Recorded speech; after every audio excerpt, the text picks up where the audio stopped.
Great morning, holy brothers and sisters, for the 29th of KISLEV in the Kitzur Likutei Moharan. Today's lesson is called Exegetical Expoundings. Through physical intimate purity, a person attains a radiant face, a majestic face. This means that his Torah wisdom will be refined and he will know how to clarify and interpret it using the 13 exegetical principles by which the Torah is expounded. This highly refined wisdom, which is referred to as the majestic face, Hadras Panim, Shabbos 152a, is alluded to in the verse, show reverence for the presence, Vehadarasa Penei, of the wise elder, Vayikra 19:32.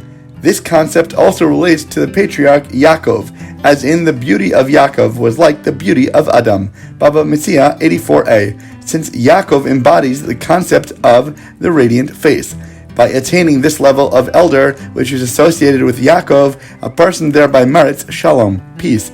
As it is written, Yaakov came whole and intact, shalom, Bereshit 33:18. Our sages of blessed memory explained on this verse, his body intact, his money intact, and his Torah knowledge intact, Shabbos 33b. Torah truly brings beauty to bless body and bounty. To the extent that a person refines his wisdom by applying the 13 exegetical principles, so does he merit by this to refine his singing and praying voice. For the quality of a person's voice corresponds to the wisdom contained in his Torah expositions and to the intellect of the 13 principles through which he expounds the Torah. Softening studies soars soulful singing. When a person's voice is refined, then through his singing alone, without speaking at all, the Holy One, blessed be He, saves him in his time of affliction. Thus he attains peace, and he will be able to draw the entire world to God's service. Through physical intimate purity, a person obtains a voice. In other words, he merits to have his singing and praying voice purified and refined.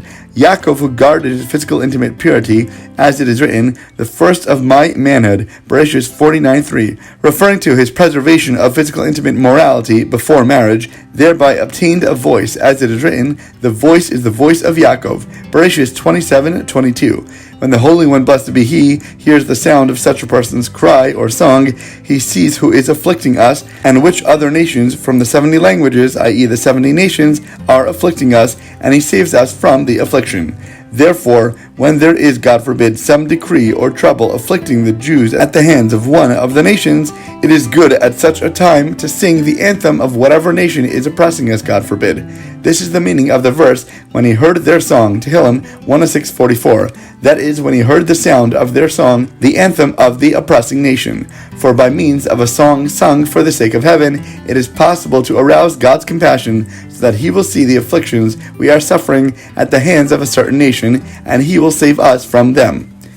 Pushing purity possesses power to possibly punch out prosecutors. Through physical intimate purity, a person obtains a voice, and through this voice he merits peace, as our sages state on the verse, the Song of Songs to Shlomo, Shir HaShirim 1:1, to the king to whom peace, shalom, belongs, Shir HaShirim Rabbah 1:11. For this reason, immediately after the Jewish people sang the Song of the Sea, they merited the Shabbos of peace. As it is written, they came to Marah, Shemos 15:23, and Shabbos was instituted in Marah, Sanhedrin 56b. Indeed, there is a hint to this connection in the verse, Miriam led them in song, sing to God, Vata'an lahem Miriam shiru laHashem, Shemos 15:21. The initial letters of the first 4 words of the verse spell out the word shalom, peace. This alludes to the fact that through song they merited peace. See Zohar 3:176. Sing songs to spell shalom, like Shir HaShirim's Shlomo. As always, thank you so much for learning together. If you enjoyed this lesson, please remember to like, comment, share, and borrow. And please God, we'll learn again tomorrow.